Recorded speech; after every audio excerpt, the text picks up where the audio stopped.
मैंने सुना है एक आदमी मरने जा रहा था।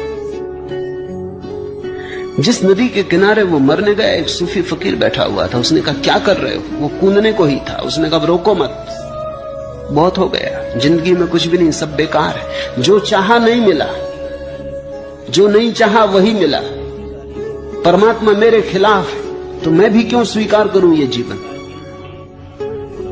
उस फकीर ने कहा, ऐसा करो, एक दिन के लिए रुक जाओ, फिर मर जाना। इतनी जल्दी क्या? तुम कहते हो तुम्हारे पास कुछ भी नहीं। उसने कहा, कुछ भी नहीं। कुछ होता तो मरने क्यों आता? उस फकीर ने कहा, तुम मेरे साथ आओ, इस गांव का राजा मेरा मित्र है। फकीर उसे ले गया। उसने सम्राट के कान में कुछ कहा। सम्राट ने कहा, 1 लाख रुपए दूंगा। उस आदमी ने इतनी सुना, फकीर ने क्या कहा कान में वो नहीं सुना। सम्राट ने कहा, 1 लाख रुपए दूंगा। फकीर आया और उस आदमी के कान में बोला कि सम्राट तुम्हारी दोनों आंखें 1 लाख रुपए में खरीदने को तैयार, बेचते हो?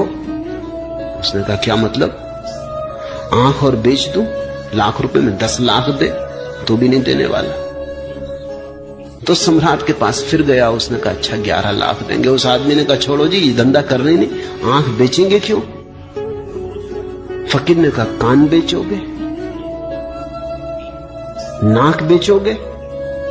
ये सम्राट हर चीज खरीदने को तैयार है और जो दाम मांगो देने को तैयार। उसने कहा, नहीं, ये धंधा हमें करने नहीं, बेचेंगे क्यों? उस फकीर ने कहा, जरा देख, आंख तू 11 लाख में भी बेचने को तैयार नहीं, और रात तू मरने जा रहा था और कह रहा था कि मेरे पास कुछ भी नहीं। जो मिला है वो हमें दिखाई नहीं पड़ता। जरा इन आंखों को तो ख्याल करो, ये कैसा चमत्कार है। आंख चमड़ी से बनी है, चमड़ी का ही अंग है, लेकिन आंख देख पाती कैसी पारदर्शी। असंभव संभव हुआ है। ये कान सूंघ पाते संगीत को, पक्षियों के कलरव को, हवाओं के मरमर को,